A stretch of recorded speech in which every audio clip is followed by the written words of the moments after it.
Ladies and gentlemen, yeah, we started like that this time. Ladies and gentlemen, gear up and tune in because the Gunn Show VIP edition is about to revolutionize your podcast experience with the power of manufacturing. Now, before you yawn and say, manufacturing, really? Let me hit you with some real talk. Manufacturing isn't just about greasy overalls and heavy machinery. It's the lifeblood of everything around us. From the smartphone you're glued to that comfy chair you're lounging in, manufacturing magic made it happen. And the Gunn Show VIP edition, it's your all-access pass to the behind-the-scenes world where innovation meets conveyor belt. But wait, there is more. We're not just talking gears and gadgets. We're diving into the future, developing the next gen of manufacturing engineers who are going to keep our world running. Think of them as the superheroes of tomorrow, only their capes are safety goggles and CAD designs. Got it right that time. And with the labor shortage hitting us like a freight train, there's never been a better time to jump into manufacturing. We're talking great jobs, folks, with opportunities to climb faster than you could say assembly line. Now, let's get real about the diversity in the workforce as well. The Gunn Show VIP edition isn't just preaching. It's leading the charge to bring all walks of life into manufacturing. And why? Because innovation thrives on diversity. Different perspectives fuel creativity, solving problems faster than you can 3D print a coffee mug. And in today's world, we need all hands on deck to keep pushing forward. To seal the deal, let me leave you with a quote that packs a punch. The secret of change is to focus all of your energy not on fighting the old, but building the new. That's from wise old Socrates, and yes, I have been recently in Greece, and that's exactly what the Gunn Show VIP edition is all about. So if you're ready to be inspired, informed, and maybe even a little entertained, tune in and turn up.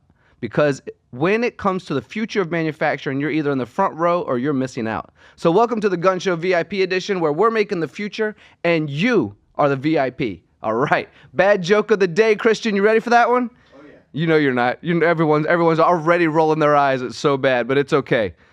Manufacturing is so invisible. When it tries to make a point in an argument, the other industries ask, did you hear something? Yeah, that's how invisible manufacturing is. At least I got a chuckle out of you guys today. How about that?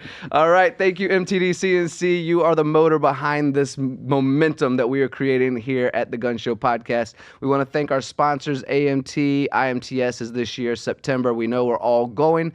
If you're not currently planning to attend, I'd love to see you there. I do plan to do podcasting there as well, and I will be having guests 5 days, I believe, Monday through Friday. 4 hours per day is the current plan. Let's see if that goes through, and it should be fun if it does. So yes, podcasting there as well. Let's also thank EBITDA Growth Systems, consulting agency that allows companies to thrive financially when most people are great at machining, and sometimes the front and back ends become a struggle. EBITDA Growth Systems even makes a promise that says, or a guarantee that says, we will double your profits within 3 years. Now, I've not heard of anything as cool as that before, but if you are in a situation where you think maybe doubling your profits is a good idea, reach out to my friends Dave and Mike at EBITDA Growth Systems. Okay, now, we always play games at the end of this show, so make sure you stick around for that. And my guest today, a really awesome, fun guy, and not the mushroom style, but fun guy, F-U-N-G-U-Y.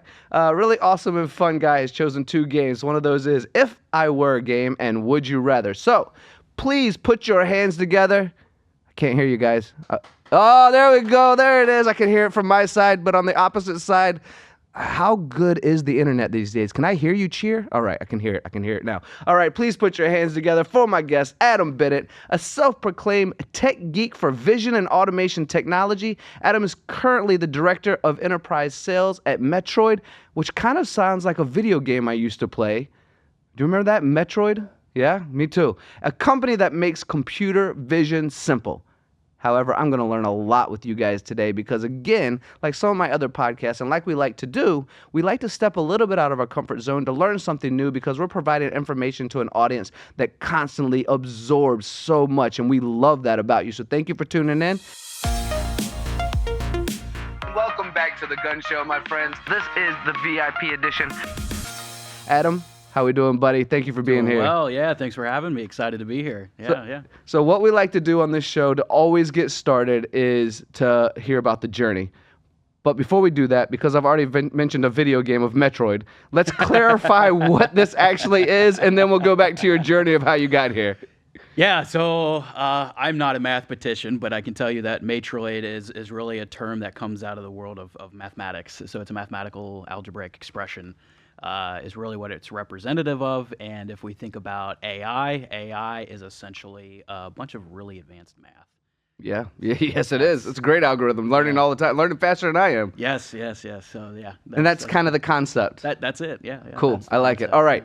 Now, knowing who you are, we have a couple of laughs coming, I believe, about your journey to how you got to where you are today and the transition of your family and the movements you made. Can we start, I don't know, let's say teenage years, college years, what you were thinking at that time? Did you know what you wanted to do? I wasn't thinking. What are you talking about? Yeah, there's no thinking at all. Not as a teenager, was it? No. Yeah, gosh, my journey began, at a point of right out of college, we're all told, or right out of high school, we're all told to go to college, right? Mm-hmm. So I was like, okay, let me try this out. I like mechanical things, so let me do mechanical engineering. Started that for like a semester and was like, nah, it's not my thing. I want to go make money. So mechanical engineering. Yeah. So I grew up in Kentucky, the greater Cincinnati area, kind of in the country area, and did a lot of landscaping work. And I was like, man, I can make more money running my own business doing this stuff, So I kind of just went out and did that. And then after a while, I was like, I want to do something fun, and got into like motorcycle road course racing and doing all of that stuff. And then, then it turned into like, yeah, I'm never gonna make a good career doing this stuff. Mm-hmm. I guess I need to like fall in line and go to college and figure this out. So my passion was with racing and motorsports and stuff. So I did go to college. I got my degree in electrical. So it was like electromechanical, and then moved to electrical engineering. And the irony is I was able to apply everything that I loved about motorcycles to be able to comprehend all the engineering that I was learning. Electronics, I was like relating it to how the engines work and the electronic systems, fuel systems, and all that. That was my only way to like put it all together and like get it. But coming out, I ended college. I graduated in 2012. And at that point, the economy had, from tanked and was coming back up on a rise. There was a lot of opportunity. And I didn't really know anything about manufacturing, never really cared about manufacturing, and ended up being this company that was hiring for somebody like kind of doing applications sales with sensor systems. And there's technology, sensors and controls. And so I was like, let's try this out, because I spent my senior project developing like a DAC system for my motorcycle to take on the racetrack, collect data. I wanted to like create like an active suspension, all this stuff. And I was like, I worked with all these types of sensors, and I saw that was what they worked with. I was like, I get it. Let me go see what I can do with this. And then the rest is history. Took my career path into a fun direction.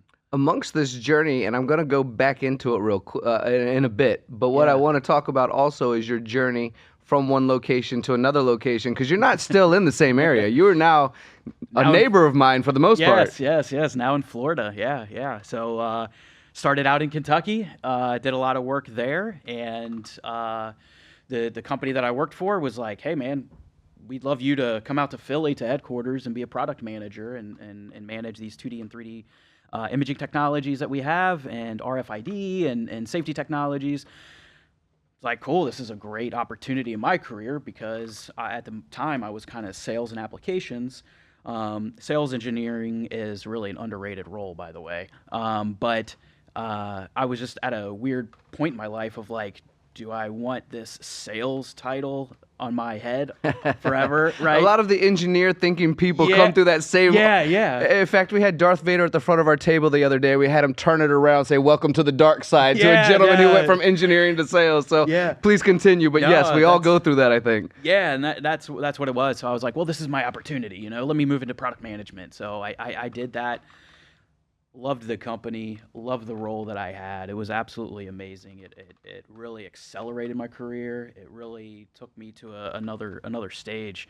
Got to do a lot of fun things. But I moved to the Philadelphia area, and being from Kentucky, my wife said, get us the heck out of here. No offense to anybody that lives in that area. It was just a change for us. And no offense there. I mean, not that our production guy, Christian, behind there also left that general area and now lives in Florida. I mean, we're starting to see a trend. Yeah. But again, no offense. We don't mean anything by it. We know how wonderful the Midwest can be.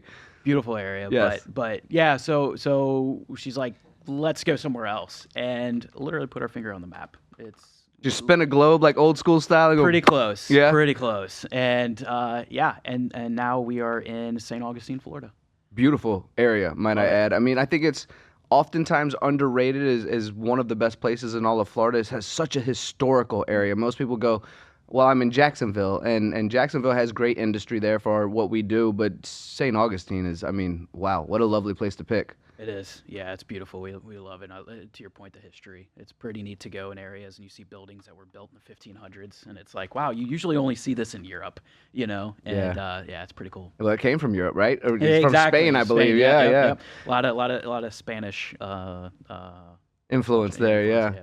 So, okay, we kind of glazed over this part, so I'm going to trek backwards a little bit, where you said, I went to school for about a month, and I was like, I'm not doing this, a semester, I'm not doing this anymore. Yeah. And then you did kind of your own thing for a bit, right? What was that own thing you were doing? And I'm leaving you with that question because I also want to mention that I'm actually headed up to Philly to hang out with my buddy Tony Saloom with VAC Motorsports to do racing stuff in that area in just a couple of weeks. With the Saratisit folks as well, the cutting tools to see how all the parts are made. And I believe Tony's going to throw me in a car with them and race around the track a little bit. Fun. We're going to throw a GoPro in there, get some good footage. So right up your alley, I think, with all of that. I wish I would have sent you a cool guy picture. I call it a cool guy picture. I spent my time with superbikes. Nice. So I became a technician on kind of the high-end motorcycles, so mainly Ducati, so high-end Italian brand, and so did a lot of road course racing, track day events. So I've been on the tracks from Daytona to Barber Motorsports Park out in Alabama, which is by far my favorite track. If you ever get a chance to go out there and drive anything on that track, I highly recommend it. Mid-Ohio, Virginia VIR, out in Danville, Virginia. So been to all these various tracks, and that's what I did. So I was a tech. So I got to I didn't get to own the Ducatis, the $40,000, $50,000, $60,000 motorcycles, but I have absolutely been able to tear them apart and rebuild them and do anything you can imagine to these things. And then I spent a little stint working with a AMA race team out of DeLand, Florida. It was a Hooters Suzuki and Hooters Aprilia. Aprilia is another Italian brand, and so I did a lot. I was traveling and doing these things. It was fun. I've darn near killed myself on a Ducati, so we have familiarity there. Yeah. I grew up in Virginia, and two of my good friends were, it's not professional, but just under professional go-kart racers, and we were always in Danville racing over there. Yeah. And so I can see where you're coming from, but also based on what you've described, you do have a really mechanical aptitude. You're able to just kind of. And I think we're going to connect some dots, and I use that term a lot because, I'm bad at puzzles and such. Even dot to dots, when they had the numbers, I get it right. I was like, that doesn't look right. I'm going to number 27 from 37. I'm going to make my own little Whoever dot to dot. made this did the numbering system They did it all wrong. Yeah. I'm real stubborn like that. But I think we're going to connect the dots with where you currently sit based on this real intelligent mechanical aptitude that you have. You really enjoy that. So is this what you did in between going back for your degree is what you've described just now? Yeah, and honestly, I share that because that's really like my way of sharing. Like that's how I was able to connect those dots of understanding everything that I was learning. I had to like relate it to real world hands-on things. I mean, that's just the way my brain works. And so when I'm learning about how like transformers and all these electronic systems and putting electrical circuits together, like it was very boring to me unless I'm like again, my senior project was a data collection system for a motorcycle. And I was like, okay, well, my intent here is to build this electronic board. I built it from scratch, designed it, the whole thing. What? Yeah. And so now it's like a little trophy piece for me that I keep. But that's what allowed me to actually learn. Otherwise, I would have been just I don't want to say mediocre. I just it'd be more theoretical instead of in practice, right? Yes. And what you're doing is making sure you rip everything apart to see how it works. Is that how you construct most of your life? No, you hit the nail on the head. I mean, if anybody ever asks me about a lot of what I do or how do you get somewhere in manufacturing or any of these things, it's kind of like get rid of theory. If you don't put your hands on it, Good luck. You have to get your hands dirty. You have to know how things actually work. I'm actually going to use this as a wonderful segue to talk to the audience real quick. And Christian's been doing this for a while now with me, and he, from day one, was like, well, manufacturing seems interesting, but I don't know a lot about it. And I would say this is, I don't know, episode 20, 30, somewhere around there we've done together. We're going to end up going through a full year of podcasting. And he grasps a little bit more from time to time, and he seems to enjoy it a bit more. I see him shaking his head up and down. What I want to say is, to the audience, is exactly what Adam just said, which is about taking things apart and not just making it in theory. I myself graduated high school with a 1.26 GPA. I didn't get past Algebra 1. I dropped out my junior year of high school, ended up going into lifeguarding at the YMCA, then went back in the summer so I could graduate on time with my friends, but I was horrible. The only thing I was actually good at was shop classes. I was in the FFA, which is Future Farmers of America. I'm not a farmer, as you can tell. I think I pretty much kill everything I touch.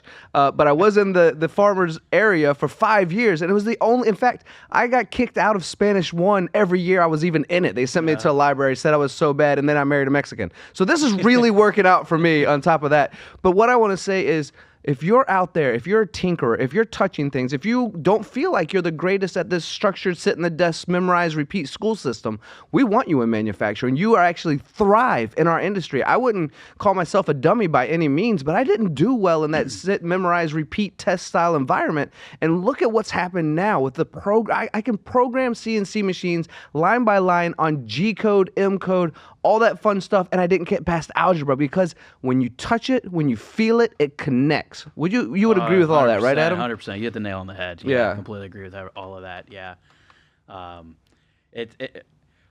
We're like misfits. We are. We're an industry of misfits. I love it. That's exactly what we are. I actually, a great mentor of mine he always talked about being a misfit in the world, and I kind of grasp onto that, and I'm just like, the misfits are the ones that do well. They're the ones that succeed and say and figure out how to apply things. And to your point about being a fit in manufacturing, if you're a misfit, you'll do well in manufacturing. If you're a misfit, you'll fit right in. Yeah, exactly. More bad dad jokes, but you will fit right in. So true. Yeah. And to your point as well about misfits, I don't know the actual definition of it, but I would make the discussion that misfits are pretty good at thinking outside the norm, taking structures and going, well, that doesn't make sense for my style of learning, and then kind of breaking things down, rebuilding them other places, kind of like we've done physically, but also with structures where we don't fit perfectly. And what a great salt of the earth group of people manufacturing is, with all these misfits and stuff. All right, let's get back to you, Adam. Let's get back to your journey. You're ripping stuff apart. You decided, I got to go make some money somehow. I got to go back to school. I got to go get some jobs, do this adulting thing that everyone's like, why am I wanting to be an adult so bad? Yeah. So you started that process. You went back to school. What comes from there? At EBITDA Growth Systems, we guarantee to double your value in 3 years. Well, instead of telling you about a guarantee, how about if I tell you a story? We had a shop owner come to us at an event saying, I'm not sure if you can help us. He said, we have our credit lines maxed out in our business. I have a second mortgage on my home, it's maxed out. I'm not sure what to do. I have a payroll coming up next week and I don't know if I'm gonna make it. Can you help us? We said we weren't sure, so we came in and we came alongside of him. In 18 months, he went from not having any money to having over $800,000 in the bank and having a 6 times exit what his value was at that day. And now he's living a life that he always dreamed of with his family. And it's fantastic, and that's what's really rewarding for us, and that's what EBITDA Growth Systems is all about. If you want to know more about EBITDA Growth Systems, go to www.ebitagrowthsystems.com, EBITDA growthsystems.com, and go to our contact page where I will reach out to you personally. Yeah, it was really just focusing on those courses, and then just trying to apply it, and that, like I mentioned, it's kind of my way of applying it. And 2 major companies you've been with, right? Is that correct? Prior to where I'm at, yeah. Yeah, prior to where you're at, 2 major ones that brought you to where you are. And I am going to spend some time on where you are now, because this is kind of like a startup, or is a startup? I mean, you guys are getting moving, and it's incredible technology, but it's considered a startup, right? Yep. Cool. Exactly. So what I want to do now, if it's okay with you, is I would like to maybe share some of your favorite stories or some of your hardest tackles that you ever had to make on those first two major places to build the confidence with the audience that when we introduce this new startup, they're going to go, that Adam dude, I trust him. I love that guy, what he's been through already. So let's share some stories about the first two places that brought you to where you are, about the character that it built, the strength that it brought, difficulties, successes, some of your favorite stories that go along with it.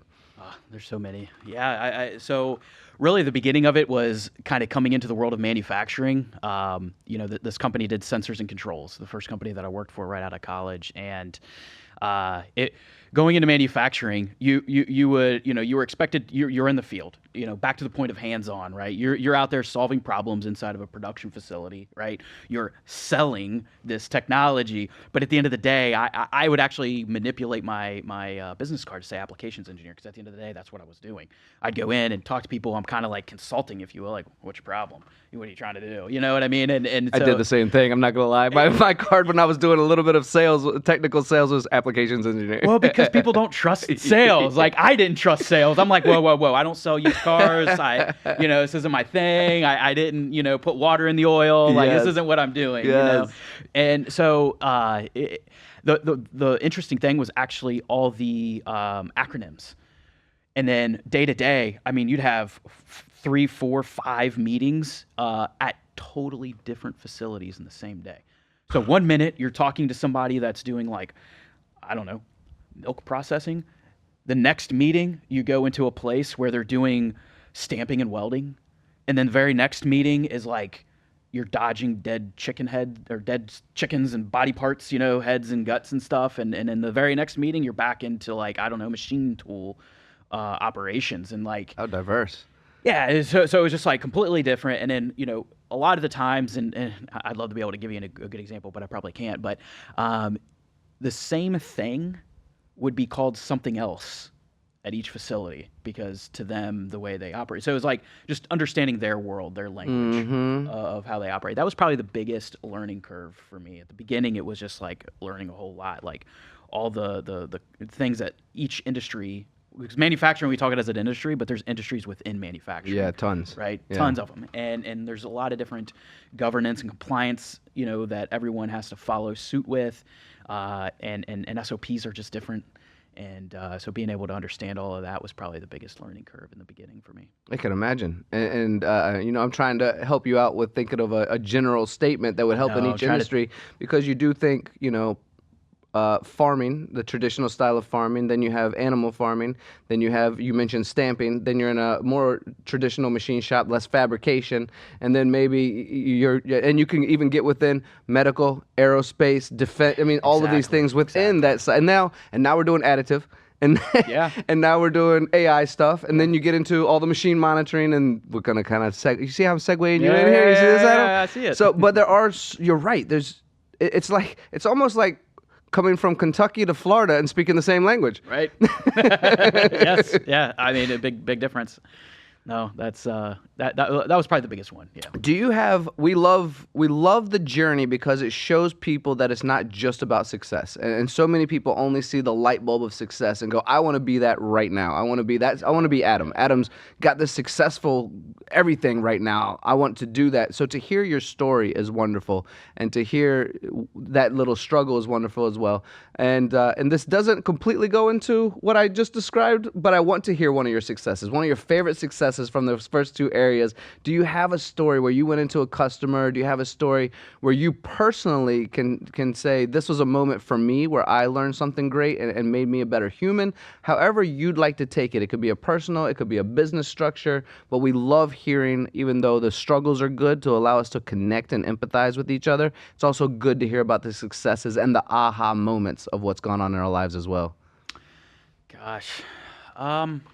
That's hard to think of a really, say, compelling story to tell. There's a lot of those moments. I would say for me, there's been a lot of valleys and hills, in this, and I'd say in the very beginning, the exciting times for me was being able to go into a facility and say, one of the things that I latched onto, I've always latched onto like new innovation. So whatever the new technology that's out there, I guess like anyone else, you kind of latch on to wanting to be a part of that in some way. So for me, it was like vision technologies and 2D and 3D vision, and how can I incorporate this? How can I solve problems? How can these technologies help, right? And then finding those niche areas and truly like solving those things. So there's several companies that I have in mind that really wanted to blow themselves up, and technology ended up being an enabler for them. So being a part of that. So one of these companies that I worked with was like small kind of hole in the wall looking of a place in Louisville, Kentucky. And they wanted to break into the logistics world with some of these new technologies and solve some really big problems that were out there that no one was able to do. And this whole 3D imaging was new to the market, and I was able to kind of bring that technology to them. And the funny thing about this was 3D was all new, and you get this 3D point cloud. No one knows what to do with all this data. How do we use this? And people in the company that I worked for kind of doubted, these guys in Louisville, Kentucky, like just want to grab this and do something with it. Like we're talking with these roboticists that don't even know how to use this yet. And I'm like, let's give them a shot. What's it going to hurt? You pay a couple $1,000s for a camera, like let them do whatever they're going to do. These guys spent, I think it was maybe 3 months, and they developed an algorithm using these stitching 3D cameras, multiple 3D cameras together to understand bulk, holistic of what's going on in this operation for what they were trying to do. And the company that I worked for couldn't even make algorithms as fast. Wow. And it was fun because it was going back to that misfit. Yeah. And that people kind of having this judgment of people, they're from, this part of the country, and, I don't expect them to be able to do this. And some of the smartest people I've ever worked with are the people that have just gotten their hands dirty doing work. Hell yeah. I'll give you a high five for that one. Well said. Well said. All right. So let's move into this startup. Let's move into what you're doing, why you took a position at a startup, knowing your background, and what you guys are able to do to support the industry that we're in, so that people listening to this podcast can choose in an intelligent manner if it works for them or not. Yeah. So let's just get into all Matroid. Yeah. And what it all means. Yeah, absolutely. I guess your first question was, how did I get there? Oh, Christian, I'm synonymous for asking about 7 questions in the same question, aren't I? he's shaking his head. Yes, I do that all because I want to know everything. Yeah. And then I'll jot things down. I'm going to ask this one in just a second. I'm going to ask this, and I'll forget sometimes. So I ask them all at the same time, and then I confuse my guests. So I'm not sure that's a great way to do it either. Okay. No. It's good. So I guess the journey of getting there, it was, I had moved to the second company and loved it. One of the most advanced controls companies out there on the market. Very innovative, and I loved what I was doing there. It was very, very fun, but COVID happened. What was that thing called? Yeah, that whole COVID. Yeah, barely heard of it. Yeah. No one really knows much about it, but that happened. So and in that world of what I was doing was industrial controls. So I learned a lot about the electronics market and who the electronics market supplies. I think we all learned that lesson, right? It was kind of like, we supply consumer and IT grade. The industrial world is kind of low on the totem pole here, so you guys aren't getting the orders of all these components that you need. So there came that shortage, right, that we all know about and experienced. How fun that was. And but in that moment, I had already been thinking a lot about what I was doing. And I was a product manager prior to that in 2D and 3D imaging, and I saw the gap being software. Software was the differentiator. There's a lot of amazing companies out there that make really good hardware, but the differentiator was software. And so I wanted to get back into that, into the world of vision technologies. And so this company, Matroid, is deep learning.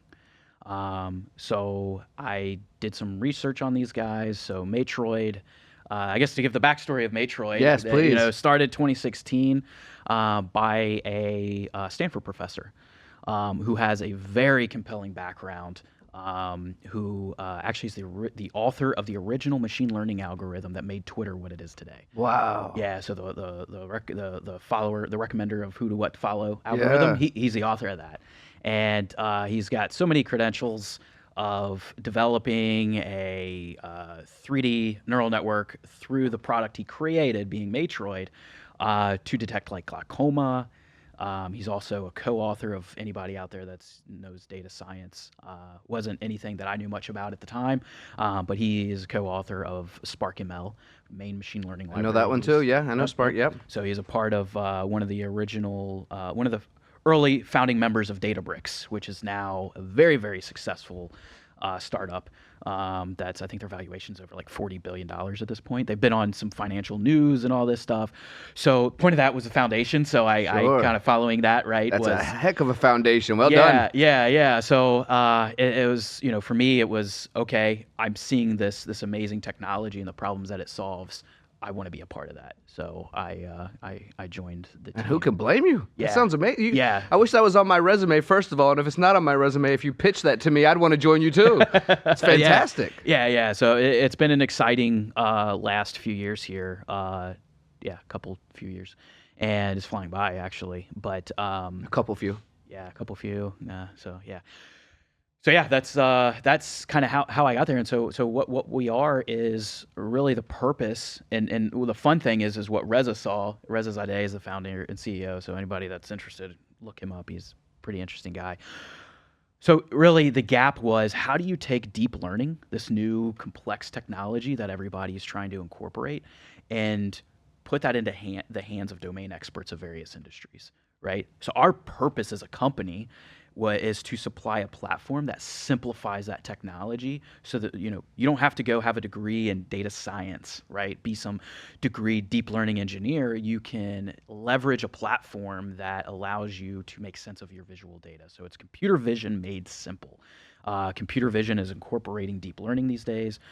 So it's a platform that, if you're in manufacturing and you're monitoring operations, so things that you're looking for, like defects, like quality control, quality assurance, and you're looking for defects, you need traceability of this, and or on top of that, you want to monitor, operations that are going on that humans are in the loop. And we all talk about automation, we talk about robotics and how great all this is, but the reality is a lot of these operations, robotics is cost prohibitive, and people still do a pretty damn good job at some of these operations, and they're better than some of the automation, especially if you have a high number of SKUs of a product that you're making, all this variation. People do exceptionally well at that. And so AI is something computer vision can be something that monitors these operations, make sure people are following the tasks, the SOPs properly. And then if you're able to do that, we're able to actually capture cycle time analysis on this. So it's an interesting topic in manufacturing with cycle time. You want to always understand, right? You want to get to the tack time. What is our tack time? But then it's like, well, how do we improve that? What's going on? And to be able to do that, you got to understand your operations in real time. And sometimes you'll go out there with a clock and say, like, what's a person doing? How long does it take? But if I'm monitoring what you're doing, you're going to do your best. It'd be real weird if you came out of the shop floor with a stopwatch and just watched me for about an hour and a half. Yeah. You're probably going to be on your best behavior, or you're just going to be like, I'm going to do something goofy to this guy and mess with him, right? Can I ask you, Adam, is it fair for me to ask you a somewhat difficult question? And maybe it's easy for you, but or controversial. How do we not describe this as Big Brother looking at a shop and watching people? Because if I've been a machinist and I've had cameras all over me. When I was in the jewelry world, they were always making sure we weren't stealing jewelry. And we had to go through it. We couldn't wear metal. We went through a metal detector in and out every day. Cameras were everywhere. And it did feel to me at that time like Big Brother was always... And if I'm being fair, there was a security guard in the front office that was watching us at all times. So it really was like Big Brother was there. But how would you kind of segregate all that? Yeah, it's a lot of it is when you're looking at those like say you're monitoring an operation, it's honestly wherever you go, there's cameras everywhere. We were talking about that just yesterday, weren't we, Christian? Yeah, I mean, we literally, you walk outside, you're on 20 cameras. Oh yeah, there's a license plate reader I just noticed in my subdivision. Every entrance, it reads your license plate. Like, so it's inevitable. But I mean, there's Big Brother is an interesting thing, but a lot of this too is there's regulations on this stuff. So if you're monitoring people, they have to know that it's happening. And what we end up doing is applying obfuscations to like people's faces. So people hear of like, oh, facial recognition, all this. Sometimes it's misunderstood, misinterpreted. Facial recognition is really just recognizing. Well, there's a bunch of different layers of facial recognition. One of it is to identify, hey, this is Tony Gunn, this is Adam Bennett, right? That's when you go to the airport and they're using like 3D imaging to really map the face and everything. But some of the stuff I'd say that we do is really saying, is that a human face? Just like we would say, is that a microphone, coffee cup, water mug, an eagle, like an object? It's just an object. And then what you do is you do pre-processing where you can say, okay, blur that face out. But most of the time in these operations, the cameras are pointed in a way that you really don't see people's faces. And some of these conversations are people are like, well, I don't want people to know that I was the one doing this work. And the irony of that is people know. Pretty sure you badge into work. Yeah. Pretty sure they know you're there. And I'm pretty sure, paycheck, right? Yeah, I worked in the World RFID and we were badging in on machines, you Yeah. know, and so it's no different. Well, I had to ask the question because there's definitely an audience out there that even still, when I walk in with a camera on the media side of things, they run. They'll tell me, I don't want to be on camera, not with the drone, not with anything, do not film me. And I can only imagine that maybe that's a piece of what someone who would invest in your product and your company might have to convey to their team when they start to implement it. So now that we've discussed that, let's talk about the successes that the people who want to buy into your company can create in their facility through this software. Yeah, it's everyone wants to understand how can they apply AI. Yeah. Right now, it's really about how do I apply a technology. It's really about still going back to the same root problems that you have and how can you solve them. And sometimes AI is part of the toolkit. And really what we are doing is simplifying the ability to use it in those use cases. And so a lot of it is, you know, you have this traditional machine vision technology out there, and the challenge that there's awesome places for it. Like if you say, Adam, I need to measure something, I need to know that it's so many millimeters in size, you know, you're writing rules to apply that. So that's what we call rules-based vision. I'd say, yeah, you use rules-based vision. AI isn't going to help you there too much. Maybe to recognize that object to then measure it, right? So it's a combination thereof at that point.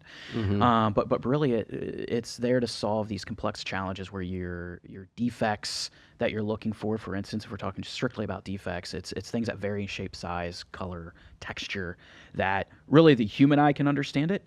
And so really what we tell people with the technology that we have is if you can see what it is that you're trying to inspect, to detect, as long as you can see it through the visual media, and you can tell the difference of what it is that you're looking for, then you can build these detectors yourself. You just go in and point, click, highlight, right, what it is and define it.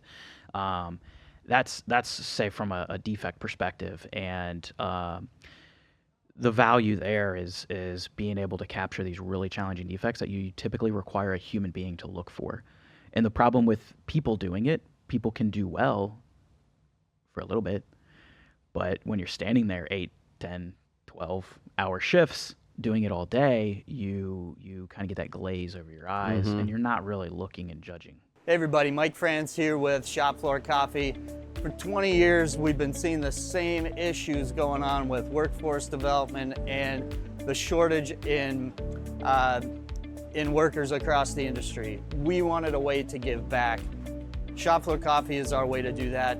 Proceeds from every bag or every type of coffee you buy from us go back to the community.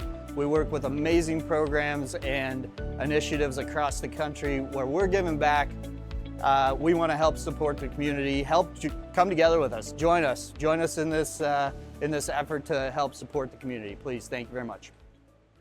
Well, Adam, you actually are touching on a topic that I think we discuss a lot on here, which is dull, dirty, dangerous. This sounds like the dull part, where the human doing the same thing over and over and over again might be perfect on hour 1 or might be perfect on a Wednesday, but not a Friday. Friday's almost vacation. I'm not paying attention quite as much. Certainly hour 7, I'm just waiting for that bell to go off so I can get out of there and clock out. So you've hit one topic that I think is very, very important. Dull, dirty, dangerous. That's where automation comes in. That's where automation thrives. Remove people from the monotony. Remove people from getting their fingers chopped, things like this. So That makes perfect sense to me. If someone wants to find out more about you and the company, because we're getting ready to go into games as our clock is dwindling down, if someone wants to find out more about you and the company, do some research, how they can implement it, let's talk about where they can find you. And also, because I have my own curiosity, and again, I'm just asking multiple questions like I always do. Sorry about that. I can see this being really strategically placed in large companies and makes all the sense in the world. Their budgets are whatever they want them to be. Yeah. Is there a minimum level of what size shop could also benefit from implementing this into their facility? So the two questions, where can we find you, and what's a minimum of where you think this will be most beneficial? Yeah. I'd say, so to find me, I'm on LinkedIn. That's probably the best place to find me. That's how I found you. Yeah. That's there's so many social media platforms out there, but LinkedIn is probably the one that I spend my most time on. Feel free to email me, adam.bennett@matroid.com. We're at matroid.com. You can check us out there. That's probably the best place. That's the website? Yeah. Would you mind spelling it for us? Yeah, matroid.com. Perfect. Yep. Thank you. It's as far as like companies' sizes to incorporate the technology in of itself, I think anybody can incorporate, right? It's a matter of what level. Matroid is intended to be more of an enterprise platform at this stage today. And so we typically look for companies that have problems that are costing you, if you know it's costing you $250,000 a year of a problem, right, that you have, that you're trying to solve, and you think that these inspection technologies can be of benefit to help resolve, capture, help coach your operators how to do things better type of thing, that's where we're going to be a fit, yeah. I like it. Good answer. You ready to play some games? Love it. All right, brother. Appreciate you being here. All right, the first game that we're going to do today, one of the two you chose, is If I Were. So it's kind of like if I were I'm going to give you the first one, and then I'm going to let you pick your favorite numbers because I have about 30 of them on here to go through. We're only going to do one, 2 or 3, but I'm going to give you the first one just so you have an idea of how it works. So number 1 is, if I were a motion sensor, what kind of movements would I be most sensitive to? So you don't have to answer that one, but that's the idea. That's the concept. Some of them you could even do a pass. I had somebody the other day who was like, what? What kind of a question is that? Can I pass, please? So you can most definitely, if it does not pertain to anything, or if you don't find it entertaining enough, you are definitely welcome to pass. And for everyone watching and listening, we love when you give your answers in the comments as well. It really creates a snowball effect of conversation, and we love to watch them on LinkedIn and YouTube as well. So, what's your first favorite number, Adam? Ooh, it's kind of the cliche, 7. 7. Why everyone pick? I'm gonna start making number 7, Christian, like the craziest out of the box one, because a lot of people pick 7 right away. All right, number 7 is, if I were a drone's control system, how would I navigate through an obstacle course in the Amazon rainforest? Amazon, God, that's too many things that you're going to need to navigate that. Yeah, it sounds like a mess, doesn't it? Can't even navigate the humidity myself. sensor is going to be pretty important there first. Yeah, that is a great one to start with. Yeah. Yeah. Is that the answer? That'll be my start. That's kind of like a rapid fire, but I'd say you're definitely using some vision and some accelerometers and tilt and all that good jazz. Yeah, yeah. Humidity. There's looking out for all these wild birds and snakes and. Imagine you could though. Imagine the software that we've talked about today with Matroid. And you could identify all the different animals because there's so many in the. That'd be kind of cool. Hey, it's a flying squirrel, so you might want to watch out.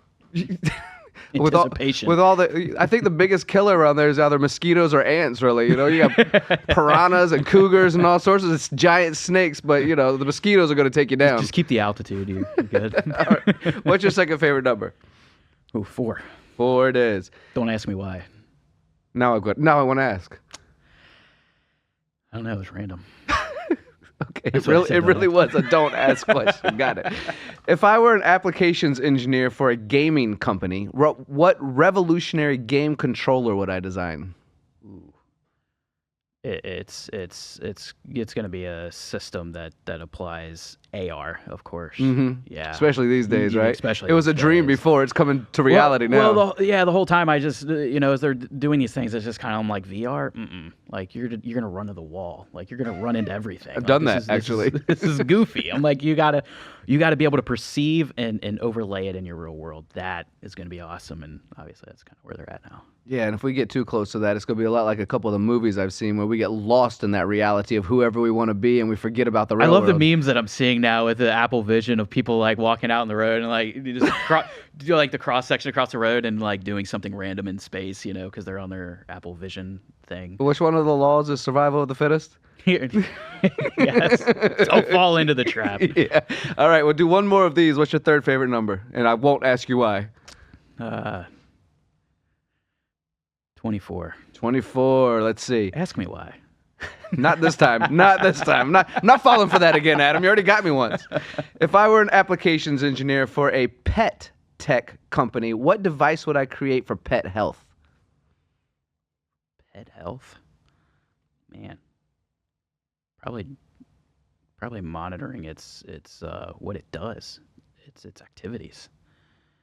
Yeah, kind of like the Apple Watch, right? It's kind of like Oh, Apple Watch for pets. yeah, Apple Watch. Did you for get your pets. cardio in today? You get your steps in. Yeah. I mean, yeah, you gotta let those guys run around. We do. We definitely Yeah. do. All these ones trapped in people's purses. Stop doing that. Yeah. Stop putting pets in your purse. I mean, occasionally, yes, a stroller and okay, but all the time? Come on, folks. I live in South Florida. I'm seeing it far too much. These are pets. We love them. Let's treat them a little bit like they want to be wild a little bit too. They are best friends. Anyway, we'll go into that. That's a completely different topic, and I hope I didn't offend anyone, but that's how I feel about it today. And you got to give them shoes if you live in Florida. Like it's so the ground is so hot. I'm like their feet have got to be burning. Like See them walking all funny, right? Yeah. I'm like pay attention to how hot it is. All right, we got a couple of minutes left, Adam. We're going to slide over to this Would You Rather game. Again, I'm going to give you an example. And again, to the audience, we love the comments in the bottom. The first one that you're not going to answer is, would you rather work with sensors that can detect emotions or sensors that predict weather with 100% accuracy? That's actually a really cool question. You want to answer that one? I didn't expect it to be. I think I'd want emotions. Yeah, emotions is that's a hard one to read, and that's something that a lot of people suck at. Is understanding empathy and being able to understand how someone is reacting to things. Yeah. Yeah, my wife tells me she keeps her smile on the inside. I think emotion. She's like, I'm always happy. Why aren't you smiling? It's on the inside. How can I tell? Anyway, all right. What's your next favorite number? My next favorite number, probably 33. Oh, can we go that high? Anything 30 or less? 30 or less, then I'm gonna say 27. 27 it is. Would you rather work on engineering applications that solve urban living challenges or make remote locations more habitable? Ooh, 27's a good one, huh? it is a good one. Probably the remote locations more habitable. Yeah. Yeah, that'd be fun. I'd like to do both. Yeah. Can we do both? Can we pick both? yeah, There's no yeah. bad situation in that. In No. fact, you pick that one, I'll do the other one. Yeah. We'll kind of like trade off. You know? I think both could be helpful. Yeah. All right, next number. 24. 20? Did I say 24 already? You didn't. I think you did, but for the other section. Oh, So we're good. We're good here again. Would you rather manage manufacturing operations for a startup making sustainable clothing or for a tech giant producing the next big smartphone? Probably the clothing. Yeah. Oddly enough. I don't know if that's odd. You're in a startup right now. It kind of fits. Yeah, I'm already doing that. But yeah, me and my wife have been on this kick of changing materials and we're going nuts, looking into the details of these sorts of things. We literally just had a phone conversation yesterday on my drive down here about this. Yeah, you got to use hemp, wool, and cotton. We can't be using all these synthetics and plastics and stuff. It's bad for you.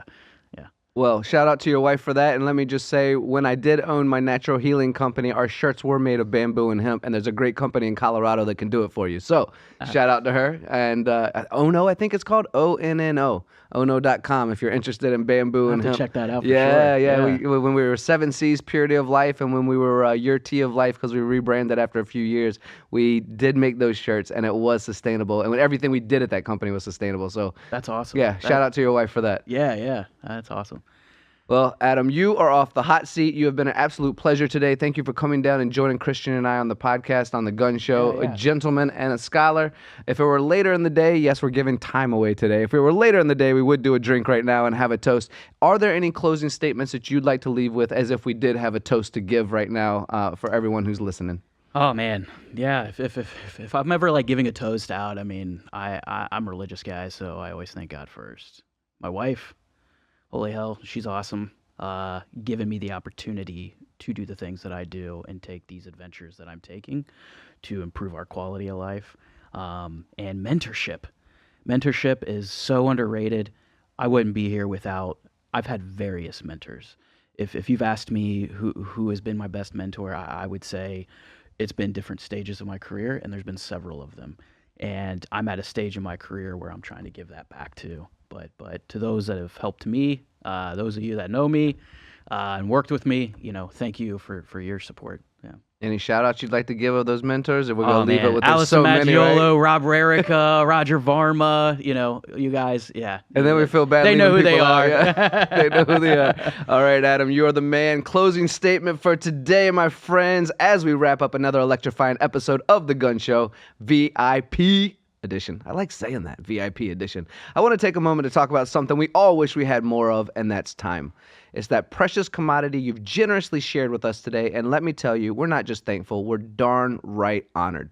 Time is the one thing we all run out of, and in fact, the fact that you choose to spend a slice of that with us in our little corner of the podcast universe, that's the kind of stuff that gets us up in the morning, so thank you from the bottom of our hearts. But before we hit the switch, before we hit the off switch, let's circle back to why bringing people together and support manufacturing isn't just good, it's great. It's about more than just jobs or cool tech. It's about families, communities, and yes, even national governments thriving together.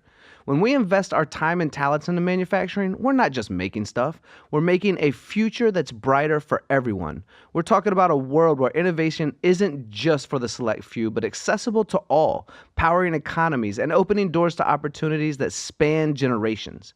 And in the spirit of coming together, let's remember this powerful quote. Alone, we can do so little. Together, we can do so much.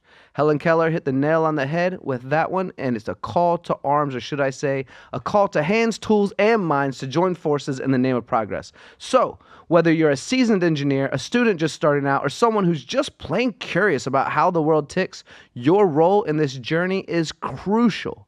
As we sign off, remember that the time you invest in supporting manufacturing, in educating yourself and others, and in just being a part of this community is invaluable. You're not just a listener, you're a mover and a shaker. It's arguably the most exciting field out there. So thanks again for sharing your time with us on the Gunn Show VIP edition. Here's to make it every second count, both on and off the air. Keep tuning in, keep questioning, and keep building, because together, there's nothing we can't create. Catch you on the next episode, where the future is always under construction.